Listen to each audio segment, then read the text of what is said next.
అందరికీ నమస్కారం అండి. ఈరోజు మన ఛానల్లో దిగువ అహోబిలం అదేనండి చిన్న అహోబిలంలోని శ్రీ లక్ష్మీ నరసింహస్వామి వారి ఆలయాన్ని చూసేద్దాము. ఈ ఆలయం ఆంధ్రప్రదేశ్లోని నంద్యాల జిల్లా ఆళ్లగడ్డ మండలంలో ఉందన్నమాట. ఇది మేము శ్రీశైలంలో దర్శనం అయిన తర్వాత మహానంది అలాగే యాగంటి కూడా చూసుకుని ఇక్కడ చిన్న అహోబిలం చేరుకున్నాము. ఇక్కడికి వచ్చేసరికి మేము నైట్ అయిందండి. నైట్ ఇక్కడ మనకి రూమ్స్ అన్నీ అవైలబుల్గా ఉంటాయి. అంటే దేవాలయానికి సంబంధించిన సత్రాలు కూడా ఉంటాయి. అలాగే ఏ క్యాస్ట్కి సంబంధించిన ఆ క్యాస్ట్ సత్రాలు ఉంటాయి అన్నమాట. అంటే శ్రీశైలంలో ఎలా అయితే ఉంటాయో ఇక్కడ కూడా అలాగే ఉంటాయి అన్నమాట. అన్ని క్యాస్ట్ల వాళ్ళకి సత్రాలు ఉంటాయి. అంతేకాదు ప్రైవేట్ రూమ్స్ కూడా ఉంటాయండి. ఇక్కడ సత్రాల్లో చాలా రీజనబుల్ ప్రైజెస్ అయితే మనకి ఛార్జ్ చేస్తారు. రూమ్స్ కూడా చాలా బాగుంటాయి. ఇప్పుడైతే మనం చిన్న అహోబిలంలోని శ్రీ లక్ష్మీ నరసింహస్వామి వారి ఆలయాన్ని చూసేద్దాము. తర్వాత మేము ఈ ఆలయాన్ని చూసిన తర్వాత ఎగువ అహోబిలంకి అయితే వెళ్ళామండి. ఆ వీడియో కూడా తొందరలో వస్తుంది.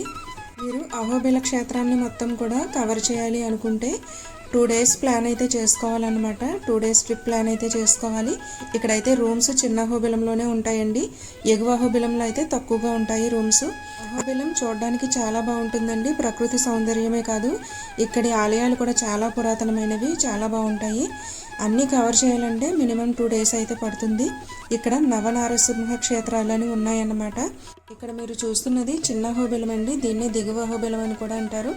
ఇక్కడ ఆర్చ్ కనిపిస్తుంది కదా, ఇక్కడ నుంచి లోపలికి అయితే వెళ్ళాలి. ఇక్కడ మీరు చూస్తున్నది విజయ స్తంభం. ఇది 15వ శతాబ్దానికి చెందినదటండి. అంటే ఇక్కడ ఈ స్తంభాన్ని గోల్కొండ నవాబులపై విజయం సాధించినందుకు గాను విజయనగర సామ్రాజ్యానికి చెందిన రాజు అయినటువంటి రంగరాయులు ఈ స్తంభాన్ని స్థాపించారు. ఇక్కడ మీరు బోర్డు కూడా చూడవచ్చు. మనకి ఎంట్రన్స్లోనే అహోబిల మఠం అని కనిపిస్తుందండి. ఈ మఠానికి అయితే చాలా ప్రాముఖ్యత ఉందంట. అలాగే అహోబిలంలోని నవనారసింహ క్షేత్రాలని దర్శనం చేసుకున్నట్లయితే నవగ్రహ దోషాలు తొలగిపోయి అద్భుతమైన విజయం చేకూరుతుందట.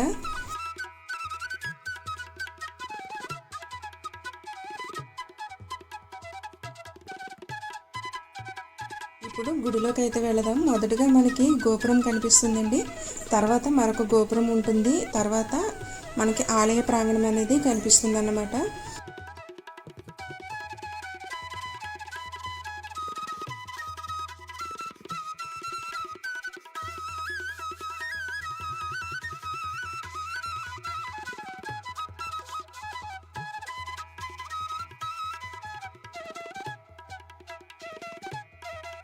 ఈ ఆలయంలో ఎక్కడ చూసినా మనకి నరసింహస్వామి అయితే కనిపిస్తారు లక్ష్మీదేవితో పాటు.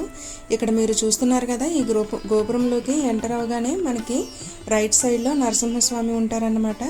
ఆయనకి నమస్కారం చేసుకుని లోపలికి అయితే వెళ్ళాలి. ఈ ఆలయం అంతా కూడా చాలా అందమైన అద్భుతమైన శిల్పకళతో ఉంటుంది.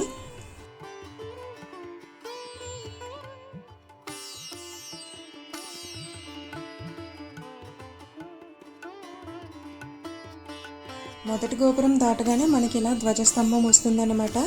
ఇప్పుడు రెండవ గోపురంలోకి ఎంటర్ అవుదాము.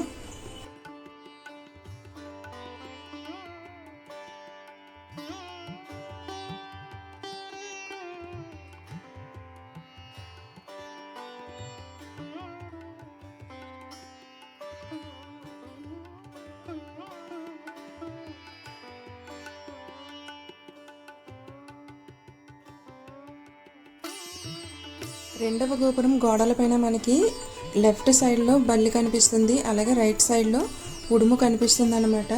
ఇక్కడ చూడండి, దీన్ని అందరూ తాకి వెళ్తున్నారు.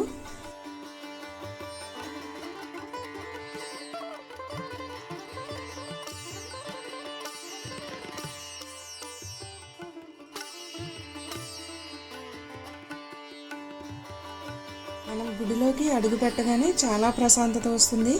చాలా పాజిటివ్ వైబ్రేషన్స్ అయితే ఉంటాయి. ఇక్కడ చూడండి, ఈ మండపం చాలా అందంగా ఉంటుంది. అందమైన స్తంభాలతో మంచి శిల్పకళతో ఉంటుందన్నమాట. మీరు కూడా చూసేయండి. ఇలా మనం లక్ష్మీ నరసింహస్వామి వారిని దర్శనం చేసుకున్న తర్వాత పక్కనే మనకి అమృతవల్లి అమ్మవారి ఆలయం కూడా ఉంటుందన్నమాట. ఆమెను కూడా దర్శనం చేసుకుని ఇలా బయటకు అయితే రావాలి. ఇక్కడ మండపాలు చూడండి, చాలా అద్భుతంగా ఉంటాయి అన్నమాట.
చూసారు కదా ఫ్రెండ్స్, చిన్న హోబిలం శ్రీ లక్ష్మీ నరసింహస్వామి వారి ఆలయాన్ని.